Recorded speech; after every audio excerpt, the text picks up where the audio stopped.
Si vous m'entendez bien du coup dans le chat.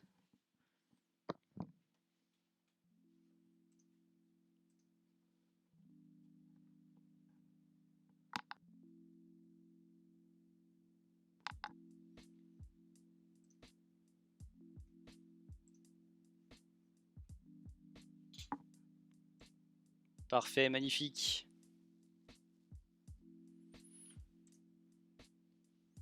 Alors, comment ils vont ce soir? Ah, ça fait plusieurs jours que je voulais faire ce live Twitch là parce qu'il y avait plein de choses à dire. Mais bon, je voulais attendre quand même le mardi soir, histoire de faire un truc un peu régulier. Bon, bah aujourd'hui on va voir, est-ce qu'il faut qu'on vende la Lambo pour payer le parking du bateau? Est-ce que c'est la fin? On va savoir ça ce soir. Alors, bah déjà on va commencer un petit peu par les news de la semaine. Du coup, qu'est-ce qui s'est passé? Alors, je vais aller chercher tout ça.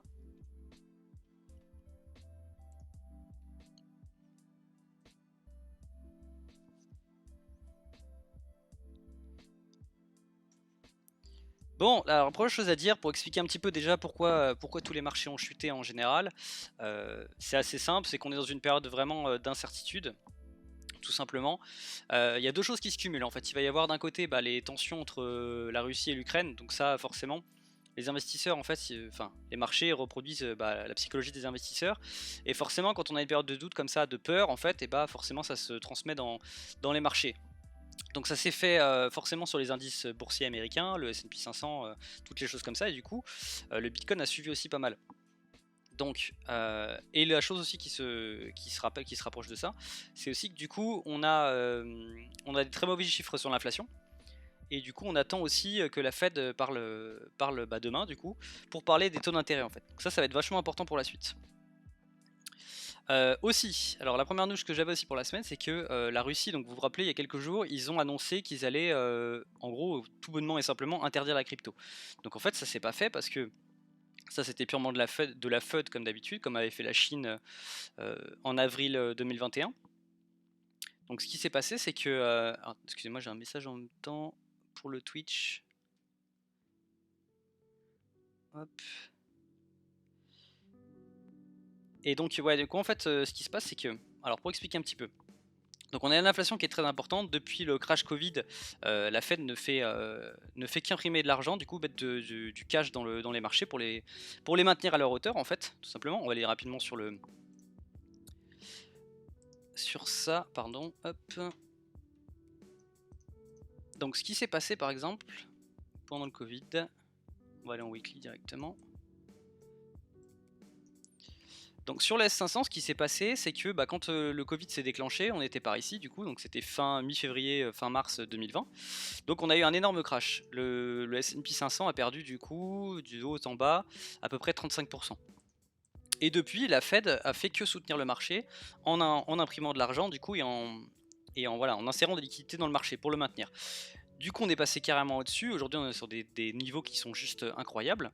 Et là, on arrive un peu. Donc là, on est vraiment dans une bulle spéculative depuis un bon moment déjà.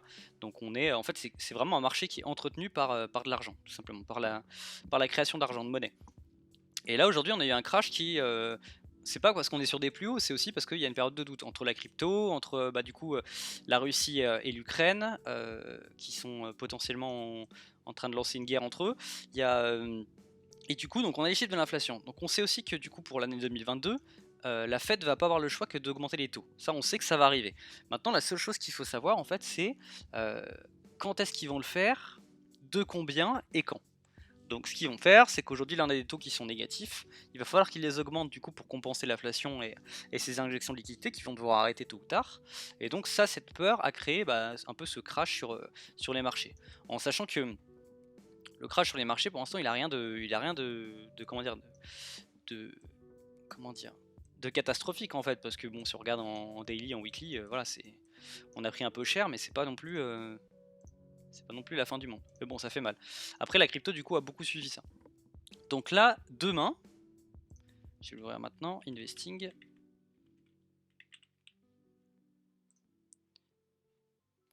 Hop. Donc demain, on a toutes les nouvelles. Hop, je vais passer directement dessus. Donc on a le communiqué du FOMC à 20h et derrière on a la décision de la Fed sur les taux d'intérêt.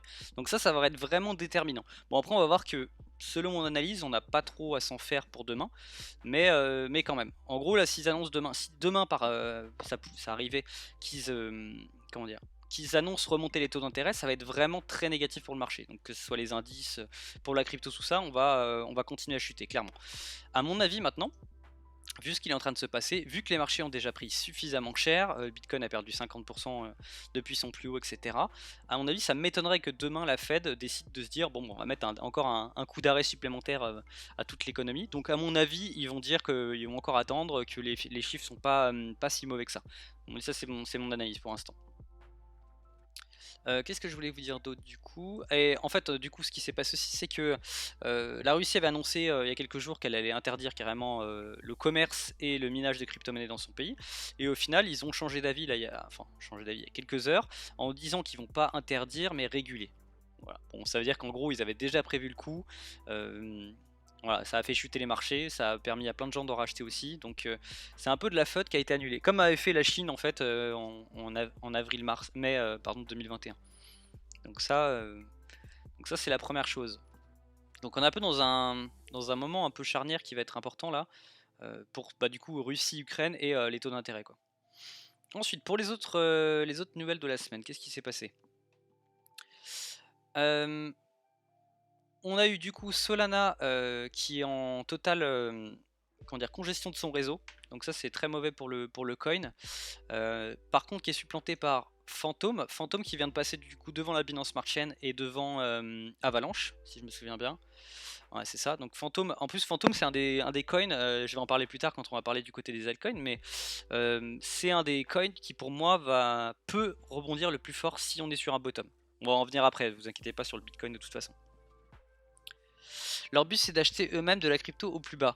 Bah ça on le sait pas mais c'est possible tu vois. C'est possible. Après c'est de la manipulation de marché tu vois. Si en même temps ils disent ils créent de la FUD pour faire chuter le marché et qu'ensuite ils rachètent plus bas, ouais c'est pas très bien, mais c'est pas très bon, mais bon, ouais. C'est possible qu'ils le fassent, ouais. C'est possible que ça soit orchestré, c'est clair. Mais après c'est vrai que d'annoncer ouais on va interdire et 2 jours plus tard de dire bah en fait on va juste réguler, ça me paraît un peu gros quand même. Ça me paraît un peu gros. Donc voilà, je reviens donc sur la blockchain Phantom qui est en train de passer la troisième derrière du coup celle de Bitcoin et d'Ethereum. Donc ça c'est très positif. En plus Phantom, comme je vous ai dit, il a plutôt bien tenu le choc par rapport au crack du marché. Donc pour moi c'est un des coins qui potentiellement pourrait vraiment rebondir fortement très bientôt. Et en plus là j'ai vu pas mal de fonds d'investissement augmenter leur position du coup sur Phantom. Donc là on a en plus un intérêt institutionnel qui est en train de se recréer. Après, dans les autres news que j'ai vues, hop, je regarde ça. De toute façon, ça c'était les plus importantes dans tous les cas. On a vu Shiba du coup qui ouvre son département sur côté métaverse. Donc voilà, ils vont essayer enfin de donner une utilité à leurs jetons. Qu'est-ce que j'ai vu d'autre du coup? J'en ai noté quelques-unes. Ah oui, on a eu pas mal de nouvelles très positives, comme la semaine dernière, on avait vu en live Twitch, mais sur Cardano, encore plein de nouvelles. Donc ils ont mis à jour leur réseau pour qu'il soit moins gourmand en énergie pour les utilisateurs d'ordinateurs un peu anciens. Du coup, et ils ont lancé SundaeSwap, donc c'est un échangeur décentralisé. Du coup qui va fonctionner sur la blockchain de Cardano. Donc ça aussi c'est très très positif. Le lancement a été en plus bien amené et a fonctionné tout de suite. Donc ça c'est très positif aussi pour Cardano. Pardon. On l'a dit la semaine dernière déjà, donc toujours à regarder de plus près quoi. Donc voilà, après donc j'ai parlé de Solana, Phantom, Cardano, donc Russie, Ukraine. Et ouais comme je vous disais, alors ce que je vous ai dit sur le Telegram, moi je ne touche pas du tout à mes positions crypto avant demain soir du coup. Parce que là comme je vous ai dit on a la décision de la Fed etc. Tant que cette réunion là n'est pas passée, je touche à rien. J'achète pas, je ne vends pas, donc comme ça on sera tranquille. On va se protéger de la volatilité de cet événement là quoi. Après comme moi je vous l'ai dit, à mon avis ça va être plutôt positif quoi. Ça va être plutôt positif. Je pense pas qu'ils vont mettre un coup d'arrêt supplémentaire au marché. Parce que s'ils annoncent maintenant qu'ils augmentent les taux d'intérêt, début janvier comme ça, enfin fin janvier du coup, ça serait super mauvais pour le marché quoi. Ça serait super mauvais pour le marché. Donc là, et puis là on pourrait connaître un vrai crack sur les indices, sur la crypto et ainsi de suite. Par contre, on avait vu la semaine dernière, du coup on a regardé un peu l'indice du dollar, ce qui se passait dessus. Donc c'est en train de suivre le plan que j'avais donné. Vous vous rappelez, moi je suis plutôt baissier sur le dollar actuellement. Donc ça, comme je l'avais expliqué, c'est très positif pour le Bitcoin vu qu'il est inversement corrélé au dollar. Donc on arrive dans la zone, ma zone rouge, là mon order block en gros. On avait, comme j'ai expliqué, distribué sur cette grosse zone en daily weekly. On a cassé à la baisse, ça a été assez positif d'ailleurs pour le Bitcoin avant qu'on ait le crack. Et ensuite là on est en train de retracer tranquillement. On est dans la zone de rechargement. Donc là si le Bitcoin, enfin si pardon, l'indice du dollar du coup venait à chuter et à continuer sa tendance, bah ça serait très positif aussi pour le marché des cryptos du coup. Et pour enfin les indices et pour la totale quoi. Un BTC à 24-25 000 ça serait magnifique pour acheter sur le long terme. Bah justement on va voir ça après. On va regarder là dans quelques minutes je vais ouvrir le Bitcoin, la courbe du Bitcoin, on va regarder ça. Donc du coup j'attends que si par exemple demain, en fait ça va se faire demain du coup parce que là le marché bouge assez peu. Donc en fonction de la réunion de la Fed, on va surtout avoir énormément de volatilité demain vers 20 h. Et ensuite si c'est plutôt s'ils annoncent ne pas augmenter les taux d'intérêt, ça va faire chuter le dollar du coup et ça sera très positif pour les cryptos. Donc là à ce moment là on sortirait de cette zone et puis on repartirait sur une tendance baissière quoi. Et ça serait très bien pour le Bitcoin quoi. Alors les news récentes rendent-elles obsolètes les analyses concernant les chasses aux liquidités dans la mesure où si elles sont bien eu lieu, il semblerait que ce soit la fondamentale des marchés en général qui drive le BTC vers le bas. Du coup, penses-tu que la suite dépend uniquement de la Fed et des news internationales plutôt que des potentielles chasses aux liquidités? C'est une bonne question, c'est une bonne question. Alors, je pense que les deux sont corrélés. La technique, dans tous les cas, pour moi, ce que je vois sur les graphiques, ça applique le fondamental. Donc en fait, les mouvements sont toujours orchestrés à l'avance, si tu veux. Donc là, on a par exemple le fondamental qui a fait un peu chuter les marchés, et là pour moi la reprise, on va la voir techniquement, mais on va la voir fondamentalement en même temps. Donc voilà, je sais pas si ça répond à tes questions. Pour les chasses aux liquidités, il y en a déjà eu pas mal, et on va y jeter un oeil juste après justement. Alors, BTC. Hop. Bon, la première chose déjà, c'est que j'aime beaucoup le rebond qu'on est en train de vivre actuellement. Si c'était le bottom, si du coup le bottom était 39, on va dire 33 000 $, on a une belle reprise quand même. C'est-à-dire qu'on aura un V-bottom avec une reprise très rapide, peut-être même pas de W et on repartirait directement. Alors après, est-ce que c'est le cas? Pas forcément. J'aurais bien aimé attendre d'autres choses en fait. Bon, on va le voir tout de suite de toute façon. Bon, alors déjà, la première chose qui s'est passée sur ce mouvement baissier là. Donc on a retracé tous les order blocks et toutes les zones en fait qu'on devait retracer pour l'instant dans cette montée. Donc on avait, si je me rappelle bien, donc on avait cet order block ici là. Voilà, donc là en gros on avait toute cette zone de gap entre guillemets qu'il fallait combler. Bon là je vais la mettre en orange. Donc ça c'était la première zone une fois qu'en fait qu'on avait perdu ces plus bas ici. Donc en fin octobre 2021. Donc on devait retracer dans cette zone là. On a déjà eu cette énorme mèche là. Donc là on est venu chercher l'order block une première fois. Donc là si ça avait été le bottom, ça aurait dû se faire ici. Sur cette zone là début décembre en gros. Ensuite on a continué à descendre. Et là en fait la logique c'était d'aller chercher la dernière order block en fait et toute cette zone de gap ici. Donc toute cette zone là elle n'avait pas été retestée. Donc c'était logique qu'on vienne la rechercher quoi. C'était logique. Et au final, bon, moi j'avais bon espoir aussi forcément que on rebondisse sur les 40 000 $, qui était quand même une bonne zone d'achat. On aurait été dans la zone de retracement Fibo, un peu la golden pocket idéale ici. Ça n'a pas été le cas. Donc voilà. Donc on est venu chercher l'order block ici. Donc maintenant en fait en gros il n'y a plus rien à combler pour repartir vers le haut. Moi la seule chose qui me dérange encore beaucoup, c'est que pour ceux qui se rappellent, de mes analyses quand on était en mai du coup sur les bottoms, je disais il y avait cette grosse zone rouge là de liquidité. Avec en plus on a eu des mèches égales, il y a plein de mèches ici, donc c'est à dire qu'il y a énormément de stops de personnes qui ont mis des leviers etc. Et en plus c'est autour des prix d'achat moyens de MicroStrategy, de Tesla et ainsi de suite. Donc je disais en mai, quand on était dans cette zone là, ce qui serait bien c'est qu'on fasse un dernier mouvement baissier dans cette zone là du coup avant de repartir, parce que là ça aurait été vraiment bien parce que du coup on aurait vraiment liquidé le maximum de personnes et du coup on serait reparti directement. Donc là ce qui me dérange un peu c'est que cette zone là du coup elle a toujours pas été testée quoi. Voilà. Après aussi ce que je disais la semaine dernière, c'est qu'on avait cette liquidité là, c'est pour ça que je vous ai dit quand on était dans cette zone là ici que j'attendais que donc une continuation de baisse en fait, tout simplement. Parce que on avait de la liquidité qui avait été classée ici avec des stop loss, etc. Et on est venu la chercher quoi. Bon, après par contre on a un mouvement encore plus agressif et du coup c'était logique qu'on aille chercher plus bas. Donc voilà, donc là si on devait être sur le bottom, alors oui techniquement on est venu retester cet order block, alors je regarde, il doit être en weekly à mon avis. Hop, on va voir exactement où on arrive dessus. Ouais, l'order block en gros il est là. Donc on est venu le chercher pile poil, on est à peu près au 50%, donc en gros on a retracé tout ce qu'on devait retracer. Donc ça c'est plutôt bien. Donc là potentiellement on pourrait être sur le bottom. Après moi je vais attendre quand même des signaux, attendre la Fed et attendre des signaux un peu plus clairs pour pouvoir me replacer quoi. Donc voilà. Après on a eu quand même beaucoup de manipulation hein, dans cette zone, franchement j'ai vu des choses. Voilà. Après si dans les autres zones, si on devait continuer à baisser, déjà à mon avis, alors je vais ouvrir directement les options parce que ça c'est quand même important. Où sont mes favoris? Tac. Alors en crypto. Tac, tac, tac. Les options. Donc la semaine dernière, si je me souviens bien, sur l'open interest sur le Bitcoin, bon je les ai plus, mais on était à 48 000 $ pour le 28 janvier. Et aujourd'hui on est à combien? 42 000. Voilà, donc on a quand même pas mal baissé, mais on reste assez positif.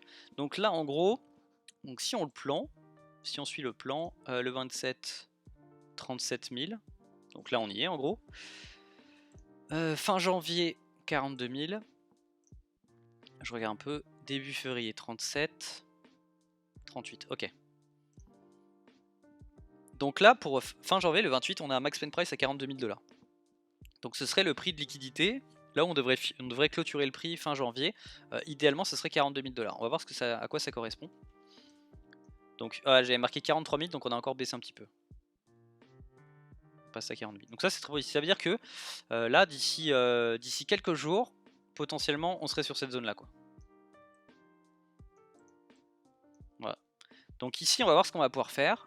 Est-ce qu'on va péter directement la zone, créer un W et partir tout de suite? Est-ce qu'on va du coup venir chercher cette zone et ensuite continuer la tendance baissière pour aller ensuite sous cette zone? Comme moi je vous ai expliqué, moi, vraiment la zone la plus intéressante pour acheter si on y allait, ce serait entre 26 et 28 800 quoi. On va dire la moitié elle est 27 300 quoi. Là ce serait vraiment là où il faut mettre des ordres d'achat et pour être tranquille quoi. Donc voilà. Donc là max spend price, ouais du coup pour dans 3 jours 42 000 $. Donc ça voudrait dire que là potentiellement demain la news de la Fed sera positive pour nous, négative pour le dollar, et qu'on aurait une énorme bougie daily entre le 27 et le 28 quoi. Pour clôturer par ici. Après pour ce qui est des liquidations, il y a eu quand même beaucoup de monde qui a été liquidé dans cette chute là, mais il y a encore beaucoup, le problème c'est qu'il y a encore beaucoup d'effets de levier. Encore une fois, là dans ces rachats de cette zone, encore plein de mecs qui accumulent des leviers, on en a moins qu'avant mais quand même, donc ça c'est pas forcément positif pour le marché quoi.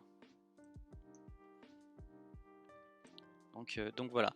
Et ensuite moi ce que j'expliquais la dernière fois, alors je sais pas si j'avais fait un point sur le Telegram ou pas, mais moi ma zone de sortie, si on voulait vraiment se protéger, je vais le répéter comme pour la semaine dernière, donc on va poser le bottom, voilà. Donc la zone de rechargement elle est au-dessus des 55 000 $. Donc si on est reparti là, que ce soit le bottom ou pas, hein, si après vraiment on relançait la tendance haussière et qu'on pétait ensuite la TH dans les mois qui viennent, même si c'était le cas, moi personnellement je vais me protéger clairement en sortant une partie de mes fonds sur cette zone là, sur cet order block entre 49 500 et 52 000, pour commencer déjà au moins je sais pas sortir au moins 30% du portefeuille quoi en USDT, et ensuite là je vais sortir la majorité ici. Donc là c'est la zone des 55 500 58 quoi. Là où je vais sortir la majorité de mes fonds parce qu'on n'est jamais à l'abri de retracer ce mouvement là, faire ce qu'on appelle un dead cat bounce ou un rallye, un release rally. Donc remonter, chercher cette zone, tac, retracer, venir là, et ensuite continuer la tendance baissière. pour aller en dessous des 30 000 $. Ça c'est carrément possible. Donc il y a des choses à manger. Donc là moi personnellement si on est sur un bottom, bah, je vais racheter les bonnes altes que j'attends, dont la liste j'ai préparée. Et ensuite bah par contre là je vais sortir, donc là il y a quand même pas mal à manger.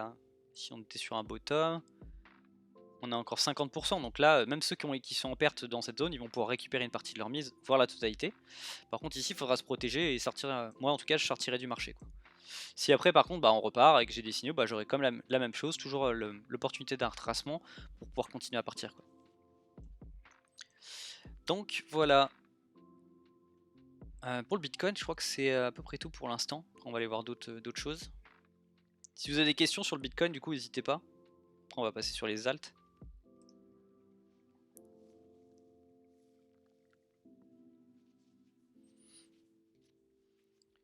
Donc ensuite pour voir un peu les alts qui ont bien tenu. Alors j'ai passé hier la journée d'hier à regarder un peu sur toutes les altcoins, bah, qu'est-ce qui avait le mieux résisté à la baisse, qu'est-ce qui avait retracé, etc. Les instits aussi s'ils se sont placés sur des nouveaux coins ou s'ils ont renforcé leur position. Ouais on va faire le TH évidemment, juste après. C'est vrai qu'on peut passer sur le TH directement. Après le TH c'est sensiblement la même chose que Bitcoin, hein, niveau graphique.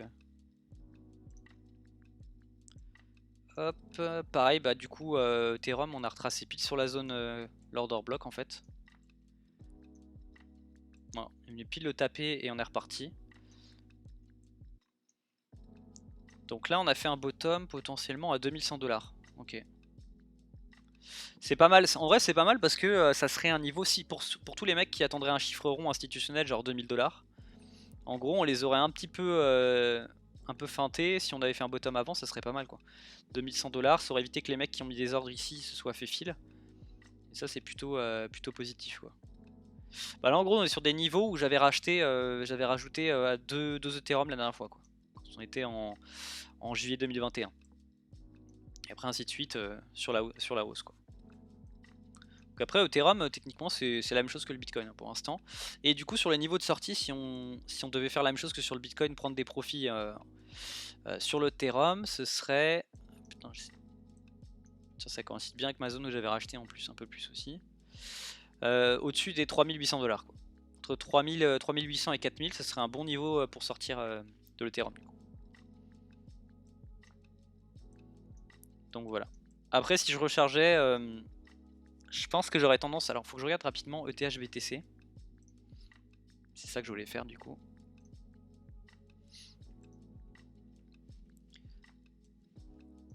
Donc en gros ETH BTC.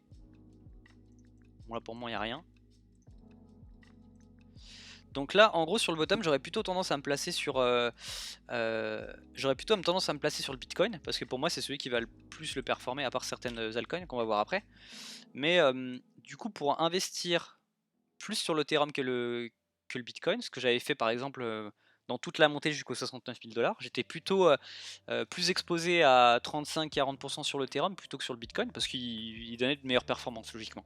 Donc là, je vais plutôt me placer sur le Bitcoin pour en profiter. Et après par contre, si on casse cette trendline et qu'on la reteste et qu'on repart, à ce moment là je me placerai plutôt sur l'Ethereum plutôt que le Bitcoin. Donc je pourrais vendre une partie, prendre des profits sur le Bitcoin et les réinvestir sur l'ETH. Parce que bah, c'est logique, hein, tu vois, le Bitcoin il est à, là on est à 30 000 $, même si on allait à 100 000 ça ferait à peu près un x3. Pour moi l'Ethereum il pourra potentiellement aller au-dessus des 12 000 $. Donc faire au moins x4. Donc logiquement c'est plus intéressant de se placer sur l'ETH que sur le Bitcoin à ce moment là. Donc voilà. Alors comment je me place sur ces niveaux de sortie? En fait ça va être un mélange de... Bah déjà c'est le retracement de Fibo, c'est la zone de rechargement pour les shorts. Donc ce que j'expliquais. C'est surtout cette chute là. Donc du top à 4800 à aujourd'hui si on était sur le bottom.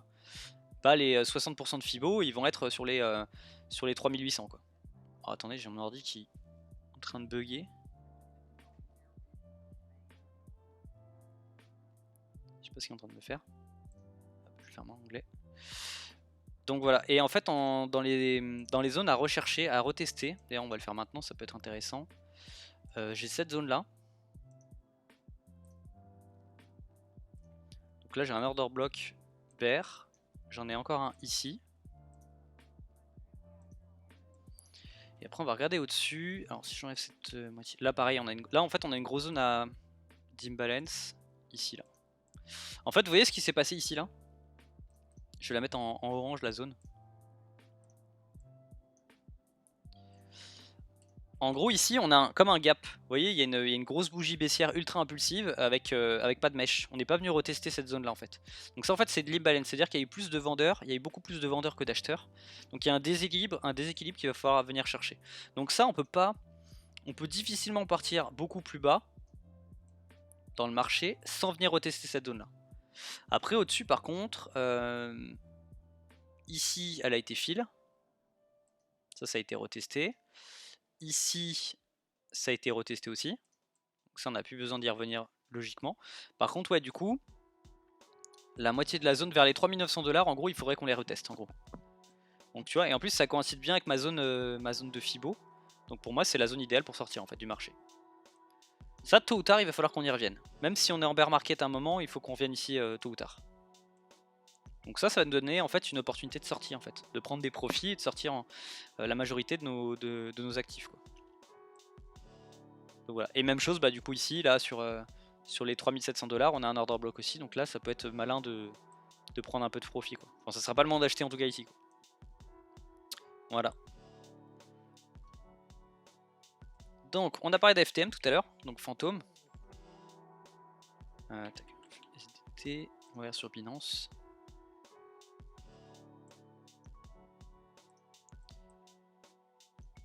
Donc vous voyez sur le retracement, donc là sur le Bitcoin, en gros, si on avait suivi le Bitcoin, on aurait fini dans cette zone là sur Fantôme. On aurait fini par ici. Mais du coup là on a déjà retracé et puis on a retracé encore beaucoup plus fort que le BTC depuis les plus bas, quoi. Là on est déjà à 38% de rebond. Donc ça c'est à dire que Fantôme potentiellement il a encore de l'intérêt institutionnel, il y a encore du monde qui a racheté le dip sur cet actif là. Donc si on est sur les bottoms, ça va être intéressant de se placer dessus. En plus bon, même si on a perdu ce niveau, là on va au moins remonter jusqu'ici, donc sur les 3 $, ce qui serait en fait quasiment le top en fait. Donc là pour ceux qui ont du fantôme et qui ont acheté haut, ils vont pouvoir sortir aussi, quoi. Voilà, donc sur fantôme je pense que c'est une des cryptos que je vais racheter pendant ce dip, quoi. Ensuite on a aussi One, alors j'ai plus les chiffres exacts en tête mais qui a plutôt bien tenu aussi. Donc One potentiellement à racheter. Il y a Atom Cosmos. Ah, je vais pas l'ouvrir là-dessus.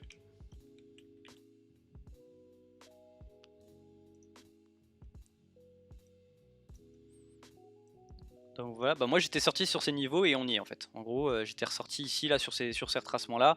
Bon, on les avait depuis longtemps, hein. Je sais même plus à comment les acheter, mais j'étais sorti sur les 35 $ et au final on est dessus, quoi. Atom il a quasiment pas subi la chute en fait, hein. Il a perdu, on a perdu 39%, ce qui est assez faible par rapport au reste du marché. Et au final on a déjà retracé de 34%, quoi.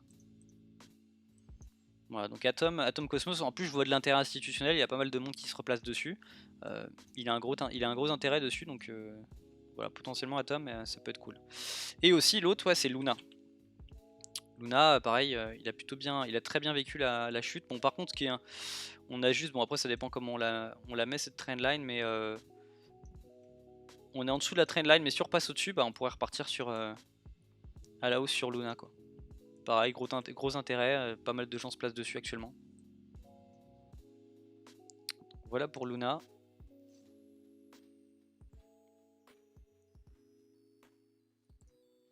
Alors dans les autres coins, qu'est-ce qu'il y a qui est bien performé aussi? Je voulais regarder le SHIB. Qu'est-ce qu'il a? Du coup, parce que j'ai vu qu'Elon Musk il a tweeté tout à l'heure par rapport dessus. Alors qu'est-ce que ça a fait? Bah rien du tout, hein. Rien du tout.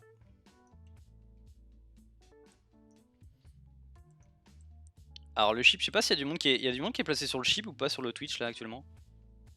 Est-ce qu'il y a du monde qui a mis pas mal qui a beaucoup d'argent là-dessus? Moi c'est pas mon cas en tout cas.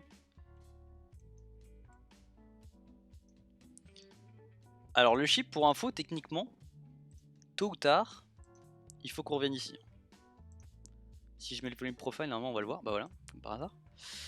Donc ça veut dire que la majorité des gens dans ce range, ils ont acheté, enfin des gens qui se sont placés, ils se sont placés à 690 Satoshi. Un peu plus, 750 Satoshi. Donc ouais, Didix on va le regarder, Didix on va le regarder après, ouais. Nope, c'est bien, vous êtes bien, il y a des gens intelligents sur mon Twitch, c'est cool.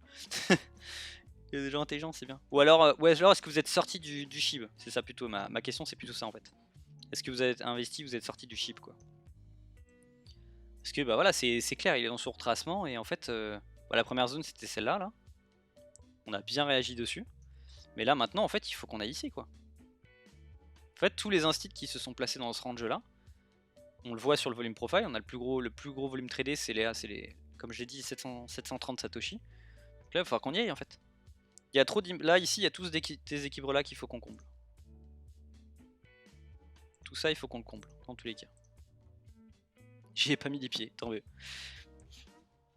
Et là en plus on peut voir que le SHIB, tout le monde disait à chaque fois ouais c'est Elon Musk qui contrôle le marché etc. En fait à chacun de ses tweets il a perdu en force. Il a perdu en force en fait sur chacun de ses tweets. À chaque fois ça avait énormément d'incidence. Et le mec il tweetait, c'était par exemple genre ici on prenait comment on avait pris là sur cette montée là 260% ouais. Et au fur et à mesure des tweets en fait ça avait de moins en moins d'incidence. Je crois que quand il a expliqué qu'il allait accepter le paiement en SHIB, on a pris 30% je crois sur la journée. Bon c'est déjà énorme mais en vrai comparé à ce qui s'était passé avant c'était plus le cas. Et puis là regardez il a tweeté aujourd'hui, je sais plus ce qu'il a mis, bon c'était pas un truc en mode buy SHIB mais c'était je sais plus ce qu'il a mis, faut aller regarder après sur Twitter. Mais voilà ça a quasiment pas eu d'incidence quoi. Le prix a pas bougé quoi. Bon après on a fait 40% depuis les bottoms quoi. Donc voilà, est-ce que je voulais regarder d'autres Didix, ouais, Didix.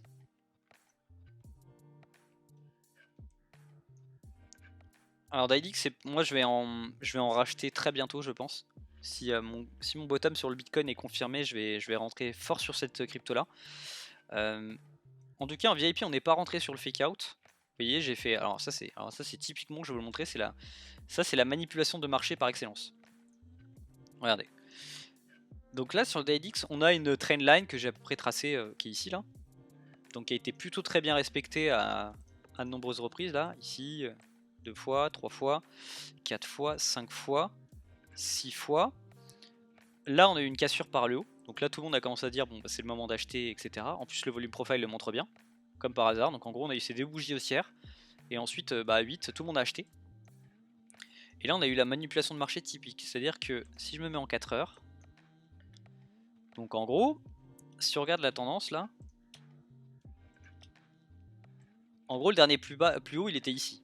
Donc cette ligne là en gros si on la pétait, bah, ça veut dire qu'en fait on passait haussier, on avait un W en gros. Dans la logique c'est ça qui s'est passé en fait. Si on casse ce niveau là, on a un W qui se crée, potentiellement on peut acheter quoi. Et donc ce qu'ils ont fait, c'est juste qu'ils sont venus mécher au-dessus en fait. Ils sont venus faire un fake out. Les mecs ont commencé à acheter en masse et derrière on retrace très fortement. Et voilà, on a réintégré du coup l'oblique baissière quoi. Donc ça c'est typique. Et puis en daily, on le voit encore mieux. C'est-à-dire que le niveau à défendre, on est venu clôturer pile dessus en fait. Pile dessus, puis ensuite grosse chute et on continue à descendre quoi. Donc voilà, donc moi ça n'empêche pas que voilà, mon achat sur des YDX il est à 16. Long terme je serai toujours gagnant dans tous les cas. Mais par contre je vais pouvoir recharger très bientôt quoi. Parce que le prochain fake out ça en sera pas clairement. Clairement ça en sera pas. Alors après la seule difficulté que j'ai sur le DIDX c'est que la cotation Binance, on a que la cotation, enfin la première cotation en septembre. Je vais regarder sur les autres exchanges si on a quelque chose. Qcoin. Ouais pareil on est sur septembre. En fait j'aimerais bien avoir un point de repère pour me trouver un bottom quoi. FTX. Ah tout a été... En même temps c'est peut-être la création de l'exchange quoi. Genre Didix je pense que c'est ça quoi. Voilà c'est ça, je mange à Happy Meal à la TV si McDo accepte les paiements en SHIB. C'est ça. Donc c'est positif mais pas non plus... ça a eu moins d'incidence. Coinex, UOB pareil. Ouais bon en gros en fait le seul Le seul point de départ qu'on a, c'est ça quoi. Tac, je vais descendre un peu. En gros, bot vers 3, ok. Après, moi je suis très ok pour acheter vers les 6-7. Hein. Connaissant le potentiel du coin, c'est pas du tout un problème. Hein. Bon, sachant que j'ai pas mis toutes mes billes ici, à chaque fois je fais du DCA, donc dans tous les cas, voilà quoi. Donc Dydix, ouais, intéressant à racheter. Et donc Doge, on a regardé. ICP, tiens, on peut jeter un coup d'œil, celui que j'avais donné, je sais plus, il y a 2 semaines, un truc comme ça. Tac. Bon bah ICP c'est dommage parce que quand je vous l'ai donné c'était par ici, j'avais racheté dans cette zone là moi, donc à 29. On a créé le W en plus, il était bien beau. Et du coup bah après évidemment il y a eu un peu la FUD qui s'est créée. Donc voilà, mais là, ce qui est bien c'est qu'on a un peu pété ces bas là. Donc là maintenant en gros on peut repartir sainement. Ça c'est plutôt cool. Bon, sachant qu'on a quand même acheté très bas. Hello Toddy. Donc d'ailleurs si vous avez remarqué des coins intéressants qui auraient pas trop retracé, enfin qui auraient pas pris trop cher, c'est ceux-là sur lesquels il va falloir se concentrer là sur la reprise. Après moi par contre j'ai toute une liste de... Là j'avais mon ancienne liste de 7 cryptos, elle est toujours d'actualité, que je vais envoyer en VIP si on est sur les bottoms. Ça c'est des cryptos qui sont même pas... pour les 3 quarts, enfin les 90%, elles sont pas listées ni sur Binance, ni sur FTX, ni sur les gros exchanges. C'est uniquement sur Qcoin ou des exchanges comme ça. Donc c'est des bons moments pour les acheter. Quoi. ZRX et ALCX, tu connais un peu? Pas du tout. Pas du tout. Attends, ZRX ça me dit quelque chose. Ça me dit quelque chose. On va aller voir sur. Tac, Bin. Ok, il est sur Binance. Ouais, j'ai dû. Bah voilà, j'avais un Fibo tracé donc c'est-à-dire que je l'ai vu il y a un bon moment.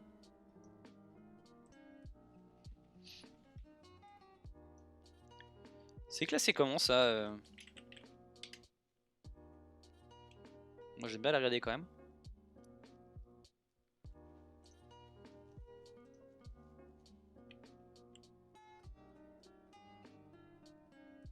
Je voudrais savoir un peu du coup dans le chat aussi, est-ce qu'il y en a qui ont... Est-ce que dans la chute il y en a qui ont un peu panic sell ou pas? Pas du tout, est-ce que vous avez tout soldé? Ce sera un peu ma question aussi.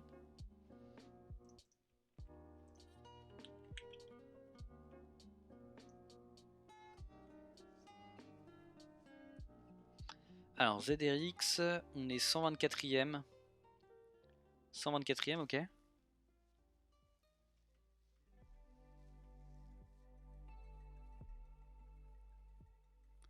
Market cap de 446 millions, ok.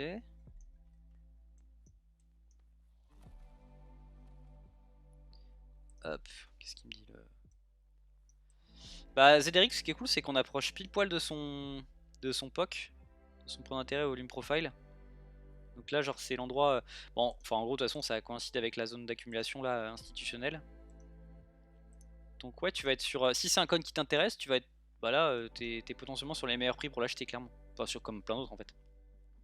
Je suis resté fort même si ça piquait. Ouais, tu m'étonnes. Tu sais que je n'ai pas regardé mon portefeuille.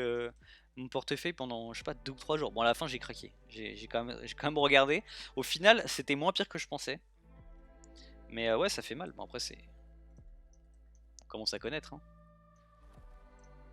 Après les années, en fait, ça fait plus rien. C'est-à-dire que je me rappelle qu'il y a des années, quand je prenais des cracks comme ça, même je me rappelle en 2018, quand il me restait un peu de bagues et que ça avait pris cher. Putain, je me réveillais le matin, je voyais mon portefeuille Binance, ça me mettait dans un stress pour la journée. Maintenant, je m'en fiche totalement quoi. Ça n'a plus aucune incidence sur moi quoi. C'est à force de prendre des cracks comme ça, on s'en fiche quoi. Seulement Solana de vendu, je le trouvais trop. Ouais bah voilà, ça c'est une bonne idée. Moi j'ai vendu tous mes bacs de... Je sais plus ce que j'ai vendu, alors faut que je regarde dans mon VIP ce que j'avais envoyé. Terra j'avais pris des profits, Phantom j'avais pris des profits, bon en même temps c'était un des coins où j'avais le plus.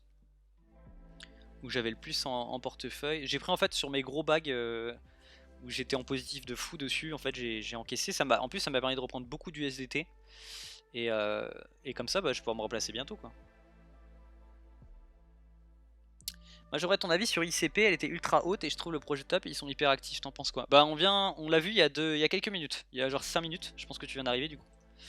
Je te le refais rapidement. ICP, en fait je l'ai donné il y a je crois 2 semaines dans ma crypto de la semaine. Oh, on voit rien en daily forcément. Tac, je vais mettre en log. Voilà, pas du tout, auto, voilà. Donc je disais ICP en gros, moi quand je l'ai donné c'était après ce W là. On a acheté aux alentours de 30 $ quoi. Au 30 $ après le W, j'ai acheté, j'ai renforcé un tout petit peu après. Donc là, dans tous les cas, il est sur des prix qui sont super intéressants quoi. À 20 $, moi personnellement, si le bottom si le bottom est confirmé sur le Bitcoin, je vais me replacer fortement sur cette crypto là quoi. Donc ouais. Et ouais, le projet est bien, l'équipe est top, tout coïncide pour cette crypto là. Et en plus, il y a un terrain institutionnel que j'ai vu depuis quelques semaines. Depuis 3-4 semaines, ils se sont replacés fort dessus quoi. Donc voilà, t'inquiète, il n'y a pas de problème.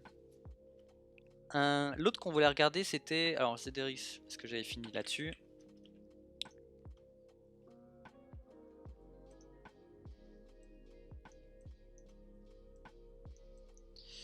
Ouais, Zedrix, je disais, si t'arrives à aller dans cette zone là, la zone verte, bon en vrai, si t'as envie de le garder pour le long terme, achète maintenant, je te le dirais. Ça serait pas bête. Mais ouais, si t'arrives à aller dans la zone en dessous des 0,42, 0,43, voilà, t'as le point d'entrée ultime quoi. T'as vraiment le point d'entrée ultime. Après par contre, ce qui me dérange un peu, tu vois, sur ZRX, c'est qu'on a cette zone là.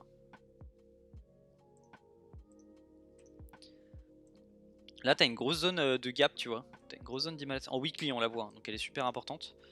Donc ça veut dire que potentiellement, on pourra aller retester ces niveaux-là, quoi. Ici, en gros. Après, si t'es capable de t'encaisser la perte d'ici, là, de patienter, pourquoi? Parce qu'on ira peut-être pas ici tout de suite, tu vois. Ce sera peut-être les bottoms après, quoi, plus tard. Donc voilà. Mais ça, c'est dangereux quand même, d'avoir cette zone en dessous de l'order block comme ça, j'aime pas trop en général ce genre de config. Donc voilà. Et l'autre que tu disais, c'était ALCX sur Binance. Ça me dit rien du tout, ça, genre de coin. C'est rare qu'il y ait un coin comme ça quand j'en ai jamais entendu parler. Ça a été listé quand ça? 30 ans? Ouais, c'est un coin assez récent.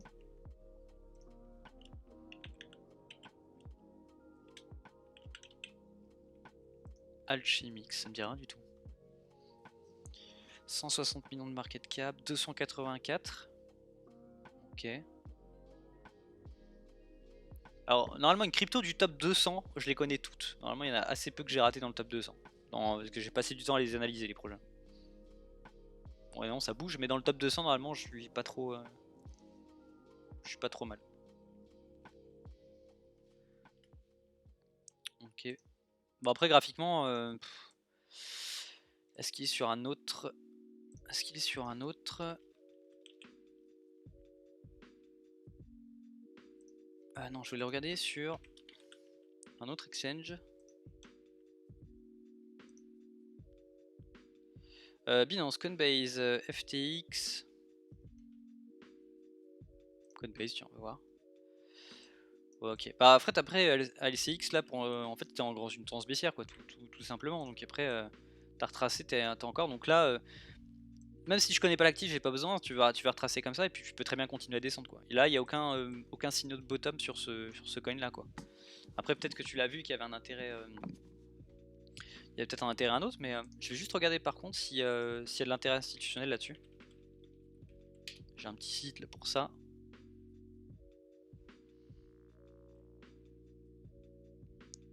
Alors, tac. LCX, Alchemix.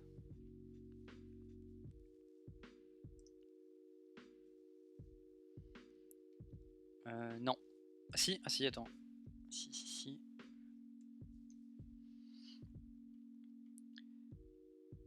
Bah écoute, c'est pas mal, c'est pas trop mal parce qu'il y a un peu de capitaux dessus. Il y a Ledger Prime. Alors est-ce que c'est les Ledger, les portefeuilles numériques ou pas? Ça m'étonnerait. En tout cas, ça me dit rien. Ça je ne sais pas. Je pense que c'est un fonds d'investissement en fait. Plus simplement sur LCX.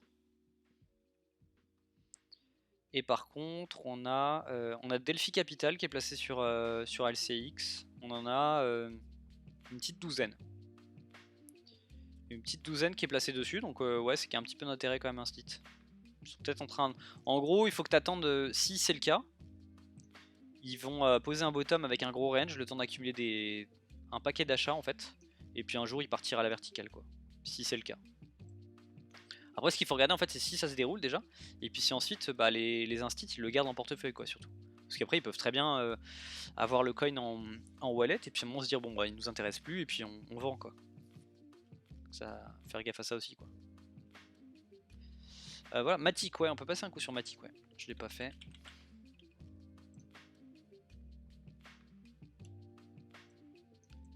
Matic, je m'en suis beaucoup séparé. Bah, on a mon point de sortie ici. Point de sortie rouge. Voilà. Je l'avais donné en VIP de 2,7. 2,7, je suis sorti la majorité de mon bac, je crois 75%. Donc on était vraiment super proche de la TH quoi. On était vraiment super proche. Et du coup, j'avais cette tendance. Bah, là, on a la trendline qui a bien tenu quand même. Donc vous voyez, sur Matic, en gros, j'ai des achats. Premiers achats, c'est 0,49. Et je suis sorti à 450%. En sachant que c'était un des de mon top 5 crypto que j'avais en altcoin quoi. Donc celui-là on était plutôt bien sur Matic quoi. Et là maintenant sur Matic, bah, le problème c'est qu'on a pété la trendline, donc là on peut très bien en gros retracer, tester cette partie là. Zone de rechargement en même temps, elle va être où à peu près? Tac. Le top. Donc ouais, zone de rechargement elle est ici. Donc en gros tu peux très bien venir retester cette trendline. Donc là tu as quand même quelques pourcents à prendre si tu es dessus. Si tu es dessus, attends un petit peu, bah tu as encore 30% à... potentiellement 30% de retracement à prendre là. Si tu veux récupérer une partie de ton bag, si t'as pas pris de profit. Et ensuite, par contre, on peut continuer à chuter très bien. Donc attention à ça. Par contre, si on réintègre, si tu réintègres, hop, je vais enlever ça. Si on réintègre par contre l'oblique et qu'on refait un test, là, bah, tu pars sur des nouveaux ATH quoi. Donc ça peut être cool aussi. À mon avis, il va faire ça. Hein. Il va plutôt faire ça. Ouais, mais Matic, sinon, le projet toujours bien. Alors, mon top 5 des alts.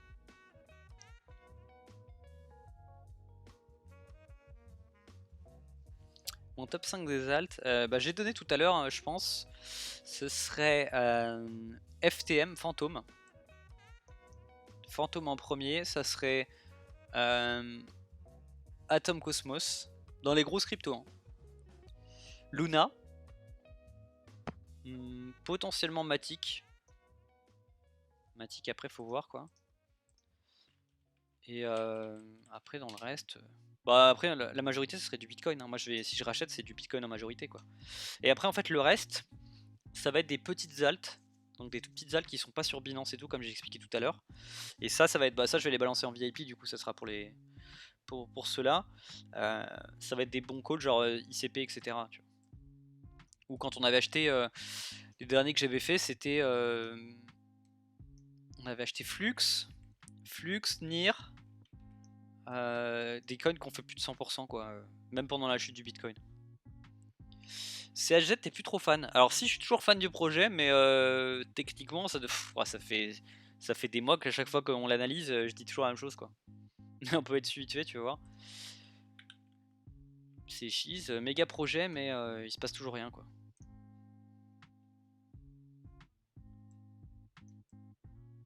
Donc Chili's, voilà quoi. Et Chili's il est bien parti pour tester sa zone d'accumulation quoi. Il est où le VP? Ouais, VP il est en dessous en plus. Donc ouais, à part si on repart maintenant, il peut très bien tester les 0,07 quoi. Sachant qu'on a un ATH à 0,95. Après sur le long terme je suis super bullish sur celui-là mais ouais, CHS c'est dommage quoi. On a eu cette belle feinte là, du coup fin octobre, juste avant le retracement. Et puis voilà quoi. Moi je continue à l'accumuler, je fais du DCA dessus, histoire j'en ai toujours, hein, je crois que c'est ma 4 ou 5ème halte en portefeuille au final. Parce que je l'ai tellement DCA tout le temps. On va dire quasiment tous les mois je mets un billet dessus quoi. Sur le CHZ. Après peut-être qu'à long terme, au final je crois peut-être dans un projet qui ira nulle part. Hein. Mais bon je vois qu'ils ont quand même...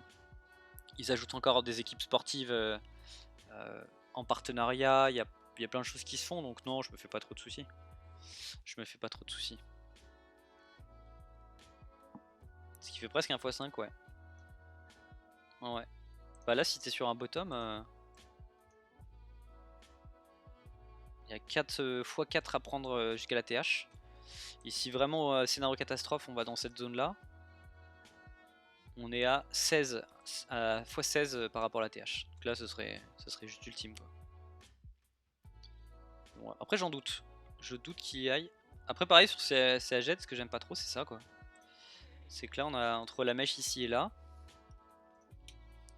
Bah, on a de la liquidité en gros. Donc ça veut dire que potentiellement, il faut qu'on aille un peu en dessous pour sortir le maximum de monde avant de repartir quoi.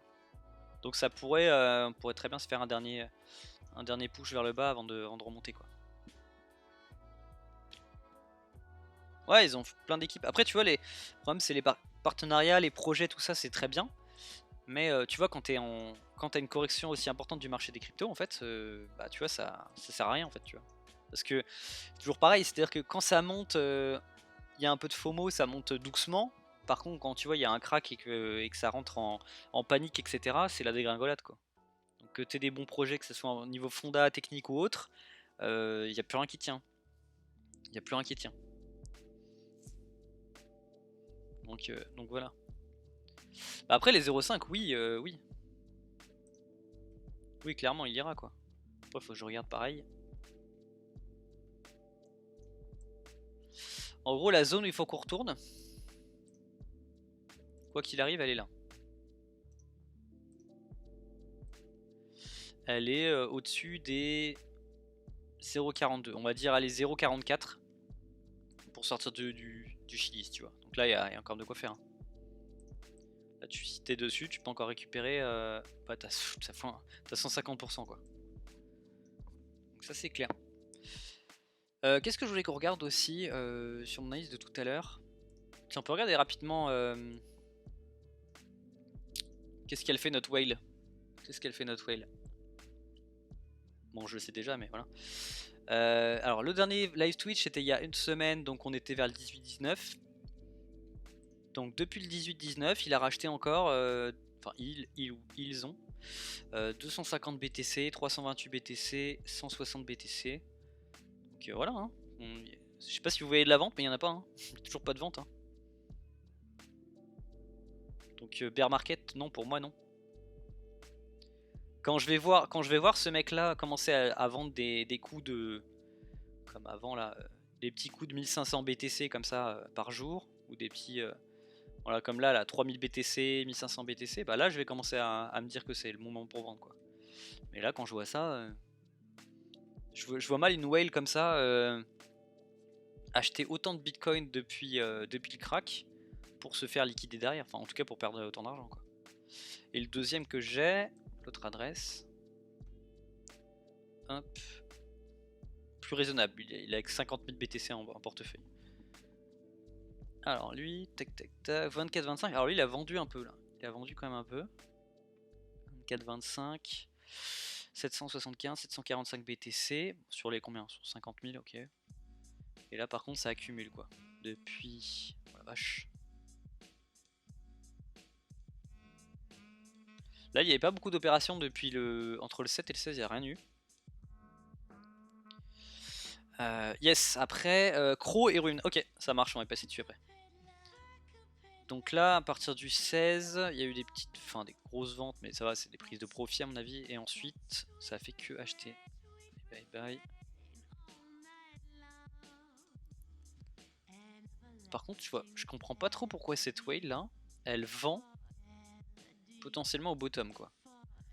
À 25-24 là, ouais, entre aujourd'hui et hier, elle vend 1500 bitcoins, donc ce qu'elle a un peu accumulé depuis quelques semaines quoi.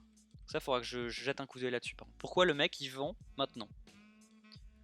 Pourquoi il vend maintenant alors qu'on est sur les bottoms potentiellement?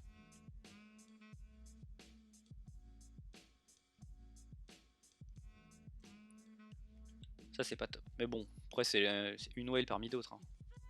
Peut-être que le mec il encaisse un peu pour payer son penthouse à Monaco par exemple.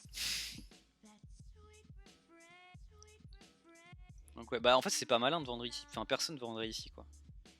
Enfin si, les gens qui paniquent, mais c'est pas, intelligent de vendre maintenant alors qu'on est potentiellement, on est beaucoup plus proche du bottom que l'inverse. Donc voilà, allez croc, tac tac tac.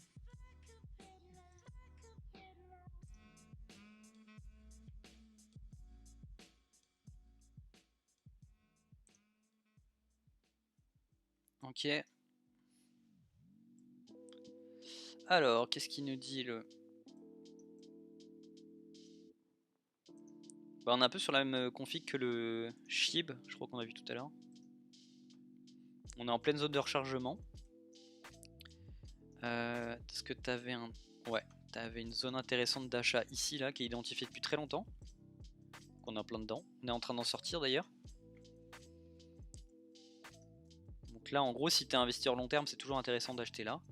Le VP, il est beaucoup plus bas, mais c'est logique. C'est tous les mecs qui ont accumulé, tous les instits qui ont accumulé en dessous des 0,10 en gros. Ça, on n'y retournera pas. Pour moi, ça fait trop loin. Mais voilà. Après, par contre, plus tard. Donc là, en gros, sur le croc, soit tu rebondis maintenant, là, tu fais un W. Puis là, ça te reconfirme que c'était ta zone idéale d'achat et puis tu peux repartir. Ou alors, on continue la tendance baissière. On va rechercher ces niveaux-là, là. En gros, ça, c'est le VP, mais que depuis début 2021 maximum. Et ensuite, tu as la zone plus bas. Mais ça m'étonnerait qu'on y aille. Mais déjà, ouais, tu pourrais retourner à 0,24, 0,20 quoi. Là, tu as une zone idéale. Voilà. Alors, regardez sur le croc du coup. Et ensuite, rune.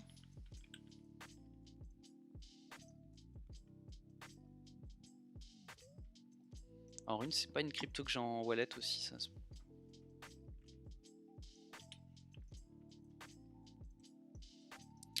Alors, ce niveau, il dit quoi? On est toujours au-dessus. Alors, rune, comme le BTC, on a retracé tout ce qu'on devait retracer pour l'instant. Si on devait repartir. Donc, on a retracé cette zone-là. Qu'on a pété, retesté. Et ensuite, maintenant, il restait cette zone-là. Pour un dernier achat. S'il va en dessous, bah là, c'est très mauvais pour lui. Puisqu'il retournerait en gros sur sa zone d'accumulation, pareil, instit, qui est là. Donc, il repartirait sur les niveaux de 1$ à peu près. Autour des 1$. Et sinon, bah voilà, là, t'es sur... Voilà, graphiquement, c'est ça. Même chose que sur le... c'est sur quoi? Le chip, je crois. En fait, là ça va dépendre uniquement du BTC quoi. Si le BTC repart, il va faire la même chose. Et sinon, il faut qu'il ait retesté sa liquidité en dessous de cette zone là, donc par ici là. Il peut faire un petit fake out pour repartir quoi. Il peut très bien faire ça.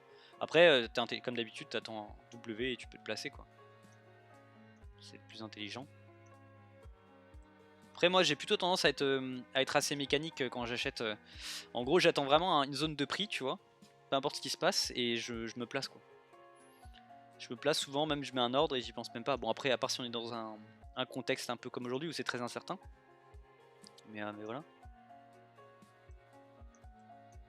Donc ouais, après Rune, je connais pas le projet, je me suis pas renseigné sur le projet, donc je pourrais pas te dire fondamentalement. Par contre, je peux regarder un truc, je peux regarder les instits dessus. Alors Rune, c'est Torchain, c'est ça? Torchain ou le nom c'est Rune directement? Parce que je vois Rune Torchain.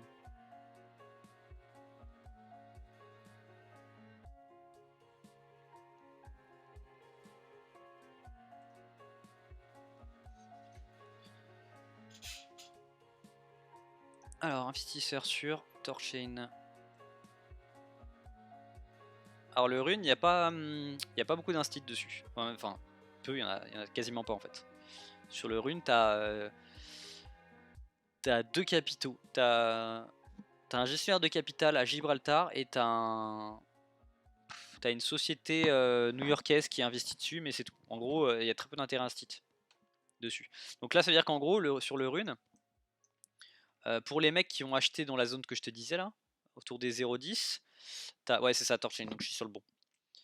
En gros, les mecs qui ont acheté ici, ils ont pris leur profit depuis très longtemps et ils sont partis du marché, quoi. Et là, ils sont même plus, ils sont plus intéressés par ça en tout cas. Donc Rune, moi personnellement, je rentrerai pas dedans. Voilà. Puis bah, en même temps, ça m'étonne pas que je l'ai pas dans ma watchlist, c'est que bah, il y avait pas enfin, il est ni intéressant techniquement ni en termes d'analyse fondamentale, quoi. Donc voilà. Je sais pas, peut-être que ça va être, tu vas pas aimer ce que je viens de te dire parce que c'était ton plus gros bac, je sais pas. Mais...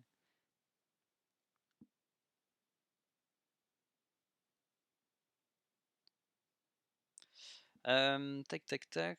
Est-ce qu'on peut regarder un dernier truc? Qu'est-ce que j'ai d'autre comme site à regarder?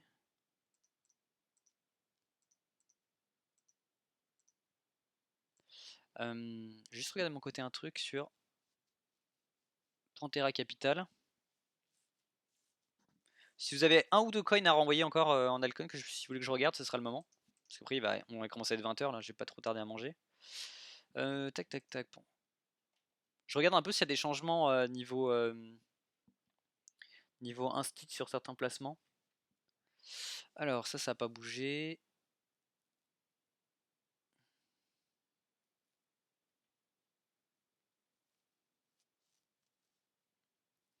Ça n'a pas bougé non plus. Ok.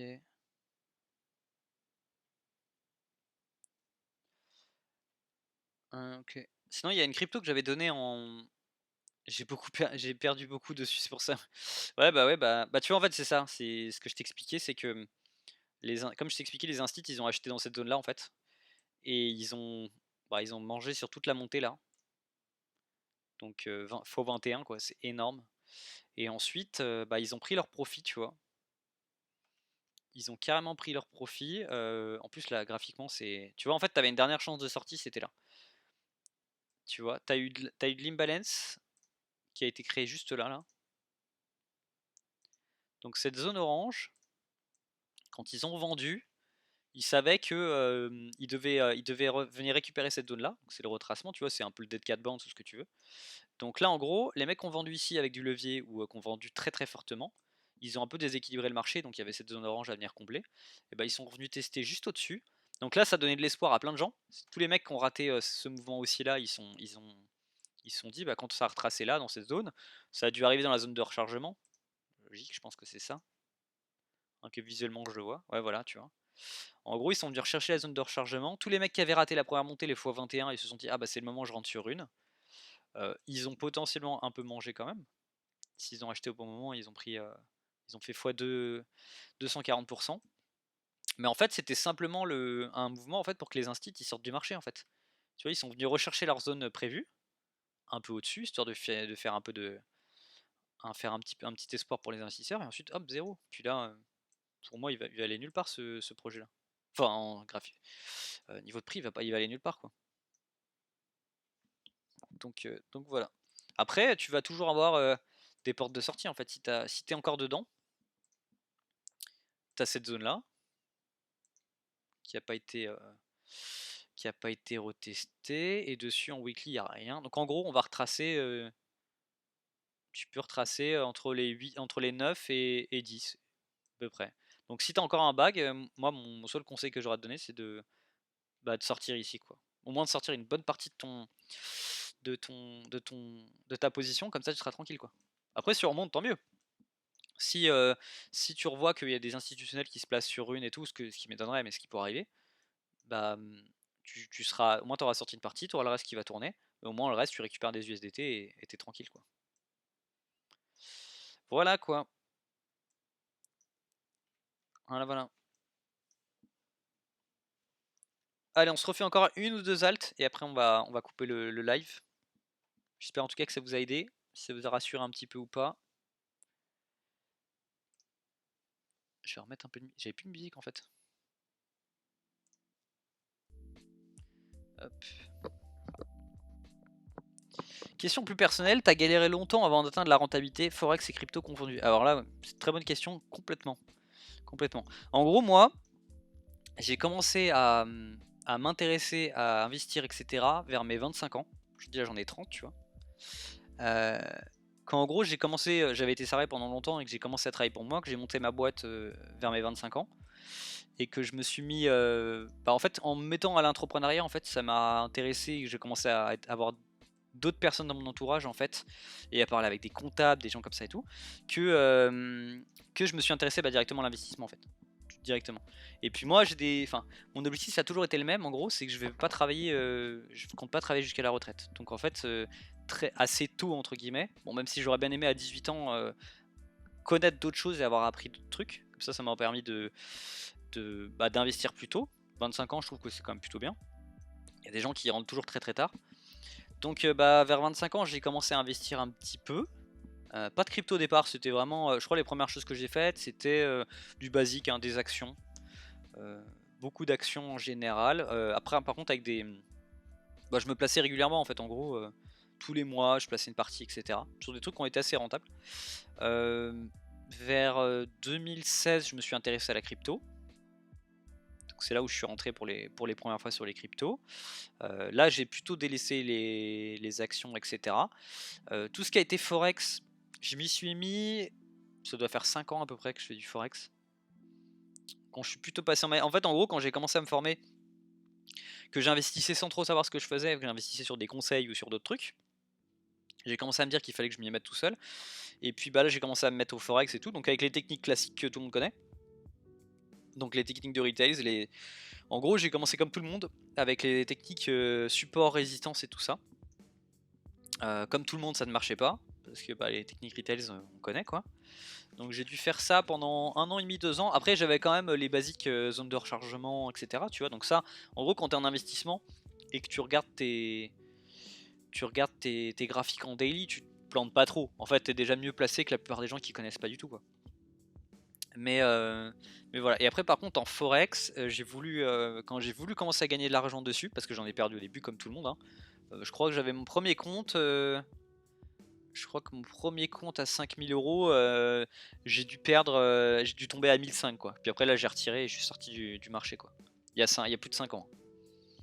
Tu vois avec les techniques classiques de Forex et tout. Enfin en trading quoi. Et ensuite par contre là je suis rentré sur la smart money. C'est-à-dire que j'ai commencé à chercher vraiment à m'intéresser, à parler aux bonnes personnes. Donc là je me suis intéressé vraiment à tout ce qui était smart money, parce que je vous explique tout ce qui est les principes d'order block, où les institutionnels se placent, les manipulations de marché en fait. J'ai vraiment voulu comprendre. Après je me suis pas mal formé aussi sur le fondamental, parce qu'en fait ça va avec. Ça va avec carrément. Et après là par contre j'ai bossé pendant 1 an et demi vraiment vraiment sérieusement Forex, où là j'ai vécu de ça en gros. Donc je faisais que du Forex avec mon compte qui a grossi au fur et à mesure. Après quand j'ai eu une stratégie qui était vraiment propre, j'étais que sur EURUSD et Gold. Il y en a encore d'ailleurs sur le canal, si ceux sur Telegram savent que j'envoyais encore des signaux Forex il y a quelques temps. Et puis voilà. Puis après avec le développement des cryptos en fait, et plus ça allait, moi sur le Forex, tous les matins je me levais à 8h pour être sur l'ouverture de Londres, trader EURUSD et tout. Et puis en fait je passais ma journée devant l'écran. Donc même si j'aime bien, le but quand même de l'investissement et gagner de l'argent, c'est quand même d'en profiter et d'avoir du temps libre en fait. Donc voilà. Puis vu qu'au final je passais limite ma semaine devant l'écran, et en fait tout mon portefeuille entre guillemets global, j'essaie de plus ça allait.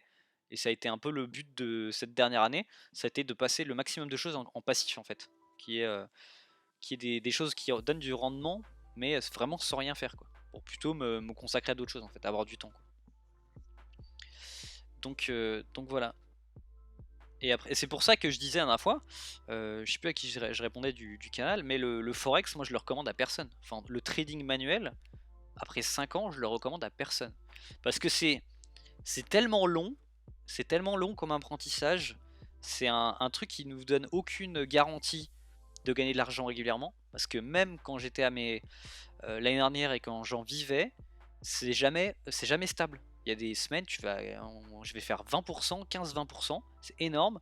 Et après, pendant 2 semaines, tu es à l'équilibre ou tu perds un peu d'argent. Enfin, et moi, je me dis, je peux pas me reposer sur un. Je veux pas que mon revenu principal il dépende d'un truc qui est comme ça. Puis surtout important, c'est que j'ai vu le marché changer. J'ai vu le marché changer. C'est-à-dire que vers 2017-2018, là, quand on avait le dernier bull run crypto, il n'y avait pas trop de. Il n'y avait pas trop de retails et de particuliers sur les marchés. Donc c'était. Enfin, Forex un petit peu, mais c'était. En fait, le marché, j'ai l'impression qu'il était beaucoup moins manipulé. Puis il y avait un contexte aussi. Il y avait un contexte. Quand tu analysais, ton analyse, elle suivait. Les patterns étaient souvent les mêmes. Ça marchait tout le temps. Alors que. Enfin, après, surtout, la grosse différence que j'ai vue, c'est avec le Covid, quoi. Depuis qu'il y a eu le Covid, le Forex est devenu encore plus manipulé. Il y a plein de noobs, entre guillemets, qui sont rentrés dessus. Maintenant, la smart money, elle sait comment marchent les autres aussi, donc elle met encore plus de manipulation de marché. Et la crypto, c'est la même chose. 2017-2018, franchement, si tu voulais gagner de l'argent, il n'y avait rien de compliqué, quoi. Là, maintenant, enfin, on voit le bull run qu'on a aujourd'hui. Tout le monde. Le problème, c'est ça, c'est que tout le monde pensait que ça allait à. Enfin, rappelez-vous quand même, fin de l'année dernière, quand on avait Plan B sur Twitter, modèle S2F et tout, qui disait, bah voilà, 31 décembre 2021, on sera à 135 000. Tout le monde y croyait, hein. On disait minimum 100 000 et tout. Et bah voilà quoi. 2017-2018, moi je me rappelle très bien du bull run, c'était pas comme ça. On n'entendait pas parler, il y avait pas de. On en a entendu parler vraiment de la crypto à la fin, quand on était au-dessus des 17 000 dollars quoi. Là il y a eu vraiment un peu de la hype et tout qui s'est créé. Après c'était fini. Là on est sur un bull run qui est beaucoup plus compliqué quoi.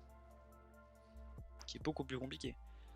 Puis surtout hein, que le fake out, enfin sérieusement faire ça quoi. Top à 65 000, on est venu chercher 69 et après on se casse la gueule.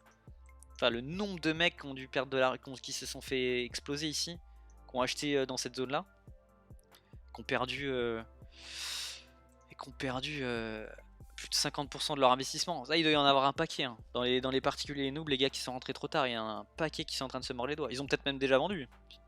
En disant bah c'est bon, c'est fini, c'est une arnaque quoi. Donc ce bull run il est plus compliqué quoi. Il est plus compliqué. C'est pour ça que moi je me suis aussi plus focus sur les altcoins. Parce que en dedans ça me permet d'analyser des projets, parce que j'aime bien aussi regarder ça, passer un peu plus de temps sur les graphiques. Et voilà. Et puis après en gros tous les gains que je fais sur les altcoins depuis des années, en fait ça me permet d'augmenter mon bac de BTC et ETH, tout simplement. Parce que le but ça a toujours été d'avoir le maximum de BTC pour que je sais pas comment ça ira peut-être dans 10 ans, si le Bitcoin il est à 1 million, ce serait pas étonnant quoi. 1 million par Bitcoin. Bon, si on n'a pas eu de gros changements ou de régulation super strictes et tout ça. Donc voilà. Moi je sais que si je hold mes BTC que je vends pas, voilà, moyen terme je suis tranquille. C'est ça le plus important. Et encore plus maintenant sur l'Ethereum, parce que l'Ethereum il est tellement sous-évalué. Parce que le jour où il va rattraper le Bitcoin, il va le surperformer et tout. Moi l'Ethereum, dans mes années, je le voyais très bien pour entre 15 et 20 000 dollars pour la fin du bull run quoi. Donc Ethereum, ouais, toujours super intéressant. Donc voilà, et pour le rappel sur ce que je disais juste avant, ouais, je recommande à personne de faire du Forex en fait. À part si, alors déjà, si vous adorez passer du temps devant les graphiques, si vraiment genre passer 10 heures par jour devant les graphiques ça vous dérange pas, ok. Parce que si vous avez besoin de vous forcer, ça va pas le faire déjà. Parce que en fait, il n'y a pas que d'apprendre il y a l'expérience déjà, il y a avoir une bonne stratégie qui marche, et surtout, il faut passer énormément. Moi, oui, j'ai pris du temps. On va dire 75% de mon temps passé en trading, ça a été du backtest. Ça veut dire prendre le gold ou l'euro USD dans tous les time frames possibles et imaginables et faire des analyses, tester ma stratégie en permanence en fait. Et je l'ai fait même après 5 ans de trading pour être sûr que ça marche. Est-ce que le marché a évolué? Est-ce qu'il faut que ma méthode elle change? Parce que je l'ai adapté forcément au contexte. Et puis voilà quoi. Donc je recommande à personne, à part si vraiment vous avez beaucoup de temps à passer. Faites-le à côté d'autres choses. Quittez pas votre taf du jour au lendemain pour faire du trading, parce que ça c'est genre la pire arnaque du monde quoi. Voilà quoi. Si vous voulez le faire, apprenez la smart money directement, passez pas par d'autres méthodes. Oubliez les supports résistance, tout ça. formez-vous, essayez de vous former un peu comme font comment se placent les gros poissons dans le marché, parce qu'il n'y a que ça qui marche, clairement. Ou alors formez-vous au market profile directement, ce serait mon seul conseil. Et puis voilà quoi. Puisque bah sachez-le, hein, sur le forex c'est encore pire que la crypto, il y a 95 et 99% de perdants.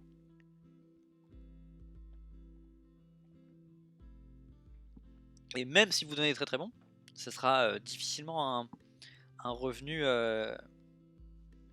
quand même super stable quoi. Voilà. Après moi dans les gars que j'ai formés dans les VIP out, il y en a qui le font à mi-temps. J'ai un gars, je sais pas d'ailleurs s'il est sur le live Switch, mais il est couvreur de métier et à côté il fait du trading depuis un bon moment. Lui il était scalper, donc il fait du très court terme. Je lui ai transmis la méthode et il se fait des compléments de salaire avec ça. Il se fait un complément de salaire avec ça, qui est parfois autant que son salaire. Bon alors lui par contre il a passé du temps et puis il applique vraiment la stratégie comme un robot quoi. Et ça marche. Mais pareil, il y a des moments où après en fait toujours la même chose, c'est l'erreur, c'est la psychologie en fait. Après c'est la psychologie, est-ce que et puis il y a le money management aussi. Vous pouvez avoir la meilleure stratégie du monde, mais si vous faites en mode casino, que vous misez 10% de votre capital à chaque fois sur chaque trade, bah vous allez rapidement vous faire éclater quoi. T'as une méthode scalping. Bah en fait la méthode là que j'ai montré, que j'explique en smart money, elle s'applique sur tous les time frames en fait. Ça marche, c'est toujours la même chose. Juste par contre, et pour revenir à ça, dans tous les cas, plus vous descendez en petite fréquence et en petit time frame, genre imagine trader du 1 minute, il n'y a rien de plus complexe que de trader le 1 minute. Il n'y a rien de plus complexe. Parce que c'est manipulé, les manipulations elles sont ultra rapides. En daily, en H4, tout ça, moi je suis plutôt swinger en général, je prends des positions longues. Il y a moins de manipulation parce que voilà, votre imbalance elle est claire, vos ordre blocs ils sont clairs. Donc après, par contre, vous avez beaucoup moins d'opportunités, c'est ça la différence. Donc après, faut faire un mix des deux en fait. Mais après, la stratégie que j'explique en scalping elle marche très bien, c'est la même chose. Par contre, il faut faire gaffe faut faire beaucoup plus gaffe, il y a beaucoup plus de faux signaux en fait. Donc disons en fait, si tu fais du scalping avec cette méthode là, tu vas pouvoir faire des gros ratios en risk reward. Par contre, peut-être sur 10 trades, tu vas peut-être en manquer 6, tu vas peut-être avoir 6 SL, 4 take profit. Par contre tes take profit ils vont vraiment te rapporter. Ils vont te rapporter peut-être entre 5 et 10 fois ta mise à chaque fois. Mais par contre il faut que tu sois assez solide pour que tes 6 pertes elles soient gérées. Et que tu sois capable de les prendre en te disant bah de toute façon la méthode elle marche et voilà tu vois. Mais sinon j'applique techniquement c'est la même chose que j'applique sur mes graphiques aujourd'hui tu vois. Mais juste je reste sur des time frames plus élevés quoi tu vois. En gros, actuellement, je descends rarement en dessous du H1 quoi. Par contre, quand je tradais Euro USD Gold, soit je prenais du swing, donc je restais souvent en H4 daily, et sinon, quand je tradais la journée, genre session de Londres du mardi au jeudi par exemple, ce que je faisais souvent, je faisais du H1 M15. Voilà, et ça le faisait. Pour moi, ça le faisait. Donc voilà. Bon, bah en tout cas, on espère être sur les bottoms du BTC. Je vais couper bientôt, on a plus d'une heure d'ailleurs. C'est quand même beau ce qui se passe, hein. On a combien aujourd'hui combien de pourcents aujourd'hui sur le BTC? Quasiment 2%. Les altes elles sont bien dans le vert. Là la reprise elle est belle. La reprise elle est quand même belle. Je vous montre juste une petite manipulation de marché que j'ai vue hier. Que j'ai vu d'ailleurs. Je l'ai marqué là. C'était... Ouais, non le 23. C'était il y a 2 jours.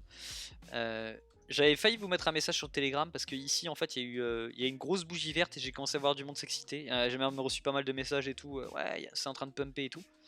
Et je vous ai dit mollo parce que bah regardez tout simplement le volume sur cette grosse bougie H4. On est en H4. Hein. On a un vieux volume tout pourri quoi. Genre ici sur ce vieux doji on avait 3 fois plus de volume que là en fait. Donc ça c'est un fake en fait. C'était une feinte. Et après c'est pour ça que graphiquement moi le BTC il me plaît bien là en ce moment. Parce qu'en fait on a eu ce petit fake là. Il y a des mecs qui sont rentrés avec de l'effet de levier. On les a liquidés derrière. On a fait un petit retracement sympa là. On est vu rechercher un autre petit bottom. Et là on est reparti assez fort. Et ça j'aime bien. Parce que derrière on a eu quand même là sur ces deux bougies là. On a quand même pas mal de volume quoi. Puis en daily surtout. daily quand même, il est quand même beau. Le marteau là, il est magnifique. Hein. Enfin, marteau, c'est pas vraiment un marteau, mais t'as quand même une grosse mèche quoi. En gros, on est venu taper et on a fait un rebond direct dans la journée de 11% sur le BTC. Il y en a pas mal qui l'ont pas vu ça. Enfin, qui l'ont pas vu parce que c'était pas marqué dans le pourcentage de la bougie, mais c'est le cas. Donc à voir. Vous excitez pas trop en tout cas. Faites gaffe. Attendez des signaux clairs. Et voilà. C'est quoi le nom de l'indicateur volume du bas s'il te plaît? Celui-là là? Bah c'est volume, tout simplement. Tu vas dans là. Hop. C'est celui-là là. Je crois. Ouais c'est celui-là. Du coup je l'ai mis 2 fois. Indicateur, tu tapes volume, c'est le basique. Ça c'est un indicateur ultra classique quoi. Moi j'utilise beaucoup. Et vous voyez, hein, c'est comme je dis souvent aussi pour revenir au trading rapidement, mais il n'y a pas besoin de... J'utilise pas d'indicateur. Hein. J'utilise pas d'indicateur du tout. Hein. Tout est là. Hein. Ouais, le volume, parce que ça me permet de voir un peu les feintes et tout. Et un peu les divergences, mais tout le reste, tout est là en fait. Tout est dans le price action. Mes zones de prix, je vois ce que les institutionnels font, les manipulations de marché, elles sont là en fait. Donc voilà. Après même un RSI et tout, on le voit sur les bougies, MACD. Après, ouais, MACD j'aimais bien l'utiliser avant. C'est pas mal en confirmation. En fait les indicateurs ça doit toujours vous permettre de confirmer mais pas de prendre des positions en fait. C'est surtout ça. Donc bah voilà l'équipe, j'espère que ça vous a plu en tout cas. Que ça vous a donné un petit peu plus de clarté sur les marchés. On s'excite pas, dans tous les cas on attend demain soir 20h pour la réunion de la Fed. Si monter des taux d'intérêt ou pas. À mon avis on peut en parler. Hein. On peut pas parier mais je pense que demain ça sera positif dans tous les cas. Pour tous les marchés.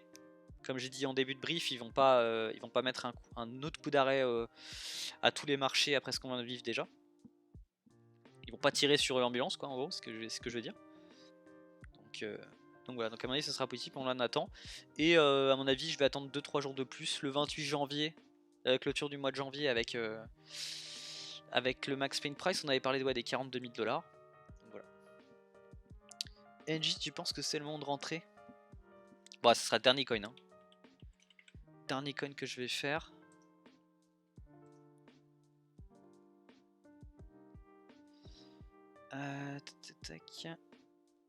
Anthony, t'as pas parlé Robin de la crypto pépite? Bah en fait c'est celle que j'ai expliqué un peu sur les meilleurs qui peuvent retracer. Du début je disais c'était FTM, Phantom, Atom, Luna, ICP et DYDX potentiellement. Après dans notre crypto t'inquiète je vais les envoyer en VIP. Hein. Les autres si on a les opportunités je les enverrai en VIP, il n'y aura pas de problème. D'ailleurs pour ceux que ça intéresse du coup, si vous n'êtes pas en VIP, ce que je partage dedans, en gros vous avez mon wallet en permanence dessus, donc la mise à jour et tout. Sur quoi je rentre, sur quoi je sors, quand je prends les profits et tout. Vous avez les pépites que je n'envoie pas dans le public, donc c'est vraiment les petites cryptos que j'arrive à dénicher, je passe beaucoup de temps dessus pour trouver celles qui ont de l'intérêt, qui techniquement, enfin je passe du temps à regarder des projets, des cryptos qui sont pas listés sur Binance. Et par exemple, je vous donne l'exemple on a fait Flux, par exemple, qui a pris plus de 140%, même pendant la chute du Bitcoin. On a acheté NIR aussi qui a bien performé.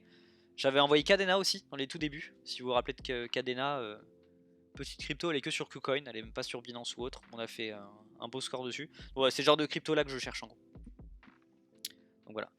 Et du coup, pour revenir sur Engine, alors Engine, je la confonds souvent avec INJ là, ou je sais plus quoi l'autre. Avec Enigma, ouais, c'est ça. Je la confonds souvent avec celle-là. Alors, ça c'est Engine Coin. 67ème market cap, ok, on a 1,3 milliard. Ouais, elle est quand même plutôt bien classée, Engine. Après, en fait, Moumou, du coup, pour te répondre sur Engine, c'est un peu la même config que plein d'autres alts en fait. Là, tout va dépendre du BTC, tu vois. On a retracé, exactement comme le BTC, on a retracé la leg prévue là. Ici, donc oui, t'es dans une zone. Si c'est un coin qui t'intéresse, t'es au bon moment. Voilà, après, je pense que le VPR il va être ici là. Ouais, Et un peu plus bas même.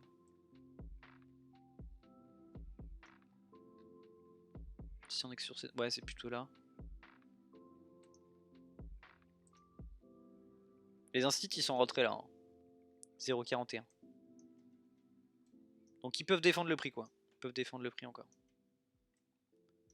Après Engine techniquement il est bien en daily, il est toujours bullish. Ça c'est un coin qui peut faire des nouveaux ATH quoi.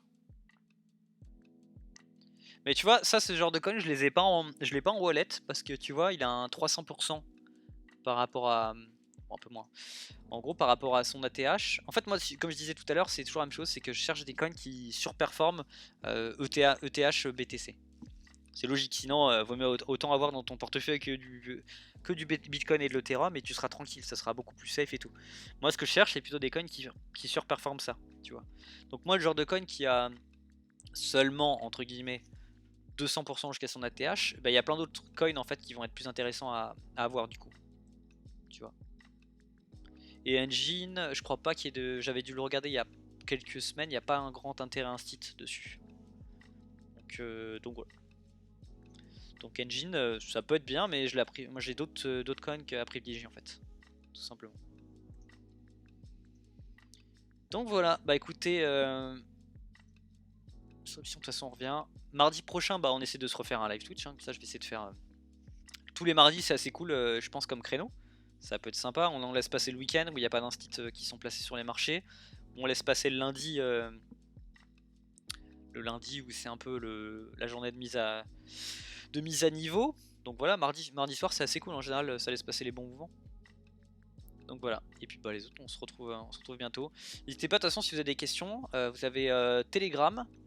Je vous mets le lien du Discord pour ceux qui veulent, qui veulent rejoindre. Hop, je vais chercher ça. Pour ceux qui sont pas dessus. Hop, c'est copié. Je vous le mets dans le chat. Hein.